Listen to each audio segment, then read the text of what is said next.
Number 2 इन pen. इसमें क्या होता है, इसमें एंड टू एंड लगती नहीं है, इसमें सिंपल वे में अलग अलग रास्ते।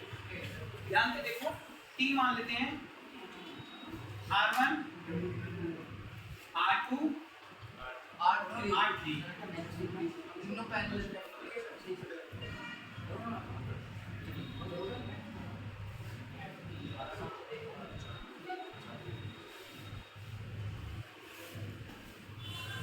और क्या लगाते हैं यहाँ पर, बैटरी, बैटरी है, बैटरी नहीं है। इसकी वैल्यू R1, इसकी वैल्यू R2, इसकी वैल्यू R2। ये हमारा पॉइंट A और ये हमारा पॉइंट B। ठीक है भाई।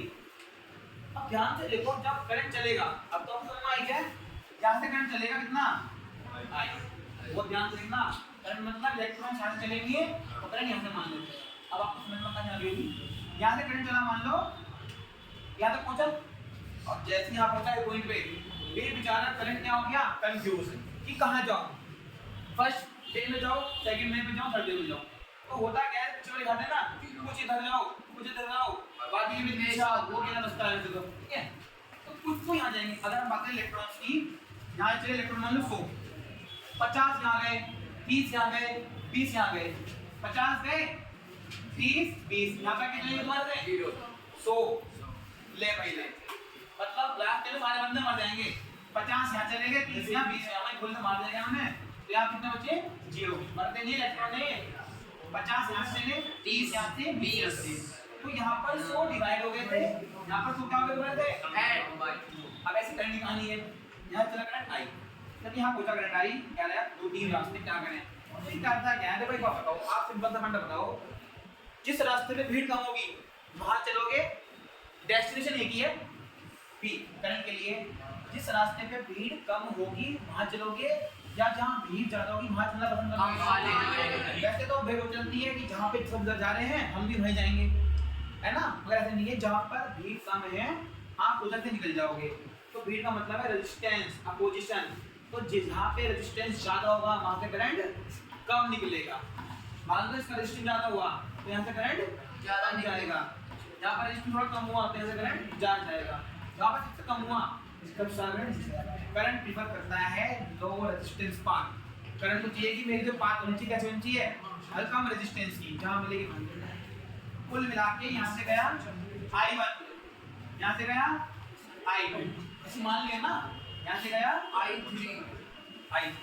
वो ध्यान से देखना, चला I1 यहाँ पे पहुंचा, I1 यहाँ पे पहुंचा कौन, I2 यहाँ पहुंचा I2। अब ये यहाँ पे आ गए, अब यहाँ पर I1 I2 I3 देखो, वो ध्यान देना, आ गए। पता है यहाँ कितना मिलेगा, I मिलेगा, I इक्विवेलेंट को I बोल दिया, एक ही बात है। जो यहाँ पर डिवाइड हुए थे वो यहाँ पर वाले मिल गए आप लोग सबके ना, वो उनके कहाँ जाएगा। आपको पता होगा जितने इलेक्ट्रॉन्स निकलते हैं उतने वापस जाने हैं, इसलिए जितना करंट बनेगा उतना वापस भी क्लियर हो गया। इसका मतलब ये है करंट क्या है इस बार पैरेलल में, डिफरेंट, हाँ मतलब डिस्ट्रीब्यूटिव। ठीक, अब बात करते हैं पोटेंशियल डिफरेंस की। अब वही फंडा बताया था मैंने आपको, क्या करेंगे, पोटेंशियल नाम लेते हैं, ये क्या है तार, हम क्या है वोल्ट मीटर। चलो ले चलते हैं, जो पोटेंशियल डिफरेंस है वो दो पॉइंट्स के बीच का होता है, ठीक है। एक पॉइंट ये रहा, एक पॉइंट ये रहा, कितना आएगा, एक तो आएगा यार। मान लो यहाँ पे 6 है, यहाँ 0 है, कोई लोग यहाँ 6 है 0 है, चले रास्ते में कोई नहीं आया, कोई नहीं आया, यहाँ 6 है। अब देखो रास्ते में कौन आ गया, R1, और यहाँ पर गायब। अब यहाँ से आओ रिवर्स में, 0 है ना, 6 0, तो यहाँ कितना डिफरेंस होगा, 6 का। अब ध्यान से देखो, तीनों के तीनों रेजिस्टेंस सेम पॉइंट्स के बीच में है, यही पहचान है पोटेंशियल डिफरेंस की, सेम होगा और ये पैरेलल, ठीक है। A और B के बीच में बोला है R1, R2 भी इनके बीच में ही है और R3 भी इनके बीच में आ गया। तो सीरीज में R1 था वो AB के बीच में था, R2 BC के बीच में और R3 CD के बीच में। बट यहाँ पर क्या है भैया, दो ही पॉइंट है सर्किट में, A और B, तीनों कहाँ रहते हैं इसके बीच में, इसका मतलब ये यहाँ पर पोटेंशियल इतना बैटरी का होगा। अरे 6 में जो कितना हो गया 6 जो बैटरी का वो क्या होगा तीनों में इक्वल जाएगा। 6 वोल्ट यहाँ 6 वोल्ट यहाँ 6 वोल्ट यहाँ। इसका मतलब ये है इसका मतलब ये है पैरेलल में क्या है पोटेंशियल डिफरेंस सेम। सीरीज में करंट सेम था पोटेंशियल बढ़ गया था, पैरेलल में करंट बढ़ गया पोटेंशियल सेम है। अब जो इसके अंदर फॉर्मूला आएगा आर इक्विवेलेंट का वो ही आएगा। ये भी ड्राइव करना है कि बेटा ये बहुत इंपॉर्टेंट है ड्राइव करने के लिए, आपके स्कूल में भी आएगा बोर्ड एग्जाम में भी आएगा। ठीक है ये ड्राइव करेंगे फिर हमने कोई बनाया है। ठीक है अब आपको यूज क्या करना है ड्राइव करने के लिए, याद करो तुमने पिछली बार ड्राइव करने के लिए यूज करा था सीरीज में क्या करा था पोटेंशियल। ये v को क्या होता है v1 v2 v3। जो चीज डिस्ट्रीब्यूटेड है उससे हम ड्राइव करेंगे फॉर्मूले को। वहां पर क्या डिस्ट्रीब्यूट था वोल्ट, तो हमने क्या लिया था वोल्ट को लगा के v v1 v2 v3। यहां पर क्या डिस्ट्रीब्यूट है i। अरे ये लिख सकते हैं तुम i क्या है आया ना तुम लोगों ने लगाया नहीं। चलो अब क्या करेंगे ओम को लगाएंगे हर एक पे, उसके बाद सर्किट में जो इसका सर्किट बनेगा वो कैसा बनेगा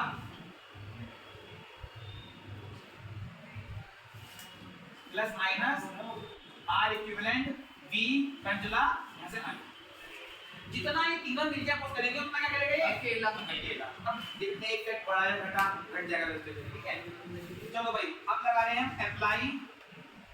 बेटा को बहुत ध्यान से देखना apply ohms law across R लगा दो ohms लॉ V I आपको होता है। अब मुझे पिछली बार वोल्टेज लगनी थी इक्वेशन में, उसका क्या रखना है करंट, तो क्या मैं ohms लॉ की ये वाली फॉर्म यूज कर सकता हूं? तो एक ये ना I dash R dash। ठीक है तो पहले में लगाया तो पहले का करंट I1 डैश नहीं हो पहले की वोल्टेज आगे से वोल्टेज सेम नहीं है रेजिस्टेंस मिलेगा 1 इक्वेशन नंबर 1 समझ गए मैं डायरेक्ट कर दूं अक्रॉस R2 I2 जो लिख देते हैं अक्रॉस V हां V अपॉन R बहुत बढ़िया समझ गया पैटर्न। और across I3 I3 upon R3 I3 V upon R2। पूरे सर्किट के अंदर क्या होगा I V upon R equivalent. देख लो I भी मिल गया I2 भी मिल गया I3 मिल गया, कहां पर कर दो इस डिस्ट्रीब्यूटेड इक्वेशन के अंदर। बहुत ध्यान से देखना। सो I I1 plus I2 plus I3। बेटा सारा बोर्ड पे देखो दोनों बना देंगे ना। देखो I कितना है V upon I1 V upon R1 I2 V upon R2 V upon R3 क्या कॉमन आएगा इसका वेरी गुड। यहां से V कॉमन लोगे sir no sir 1 upon R1 plus 1 upon R2 plus 1 upon R3। बहुत सारे बेटा ये कंडीशन किसे भी 1 upon R equivalent equals to 1 upon R1 plus 1 upon R2 plus 1 upon R3। और ये हमने आपको कहा था ये ठीक है। चलो कॉपी कर लो। चलो अब ध्यान से देखना एक बहुत बड़े कॉन्सेप्ट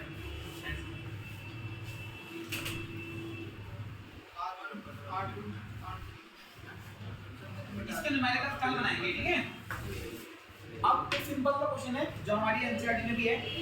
बेटा प्रियांशु आप बताएंगे इसका आंसर है ना। हमारे पास 3 रेजिस्टेंस हैं 2 ओम 3 ohm 4 ओम 6। ठीक है ना पहला पार्ट है क्वेश्चन का 12। ठीक है तो ऑप्शंस क्या हैं, मतलब इसका R इक्विवेलेंट भी नंबर होगा डिपेंड करेगा क्या लगा रखा होगा सीरीज में पैरेलल में। ठीक है तो हमने बोला है कि दोनों क्या लगा रखा है सीरीज में। तो क्वेश्चन क्या है क्वेश्चन बोलेंगे which of the following is true. 4 options हैं इनमें से कौन सा ऑप्शन ट्रू है और जिससे हम पूछेंगे वही बताएगा। अगर किसी ने अपना बताया तो वो चॉकलेट देगा, कुछ बताया, वो चॉकलेट ला के देगा किसको, जिसका सही बता, जिसको पूछूंगा उसको, चाहे वो सही बताए या गलत बताए। वो तो फिर तो मैं नाम को बताए ऑप्शन 1 सुन तो लो, वैल्यू नहीं और सी बता क्लास में 12 भी जरा सी होगा, वैल्यू पूछूंगा मैं तो अभी। You are right.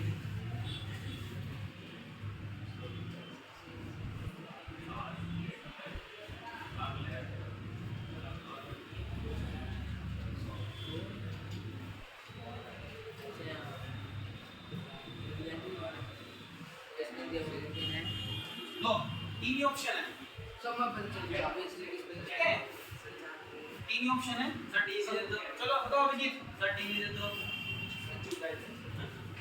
एक में से कौन सा ऑप्शन ट्रू है, और हाँ तीनों ऑप्शन में से एक आंसर होगा, अभी का ऑप्शन ही नहीं है, तो इनमें से कौन सा सही है।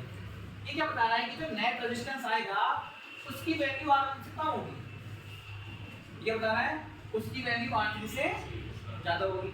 ये क्या बता रहा है, हम ऐसे नहीं बता सकते कि कम होगी ज्यादा होगी, सोल्व नहीं करना, अगर सोल्व करना हो ठीक है ना, सब सोल्व करके बता देंगे ज्यादा कम होगी। बताओ अभिजीत,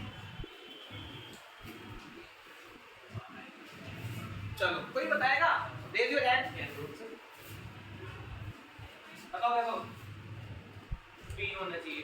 बी होना चाहिए, बी क्यों होना चाहिए, मैं बताऊंगा बी है। बताओ बिल्कुल बताओ। सर क्योंकि जो आर जो इक्विवेलेंट होता है वो तीनों का सम होगा और जो तीनों का सम देखो हो पा रहा है सही है बिल्कुल, ये आपको स्टेटमेंट के रूप में मिलेगा। द नेट रेजिस्टेंस, वो ध्यान सुनना, द नेट रेजिस्टेंस और equivalent resistance in the series arrangement is always greater than the largest resistance of the series arrangement।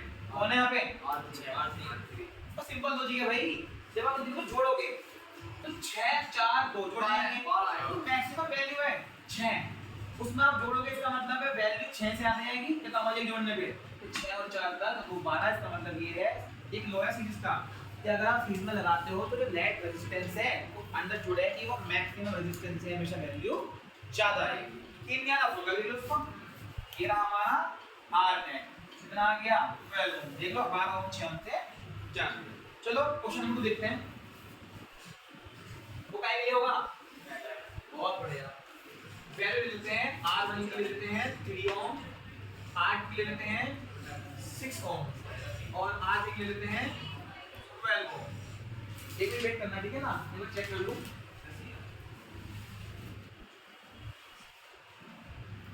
तो ठीक है, तो वही ऑप्शंस हैं, ए क्या है, R इक्विवेलेंट R1 से छोटा होगा, option B R equivalent R3 से बड़ा होगा, सी कांट से,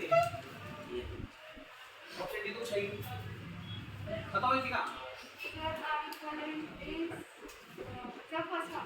फर्स्ट, चलो देखते हैं आएगा नहीं आएगा, हम तो सोल्व कर लेते हैं इस बार क्योंकि यहाँ पर लॉजिक नहीं है ना, मैथ चल रही है। अरे सी से पहले 1 R इक्विवेलेंट 1/3 1/6 ठीक है, प्लस 1/12।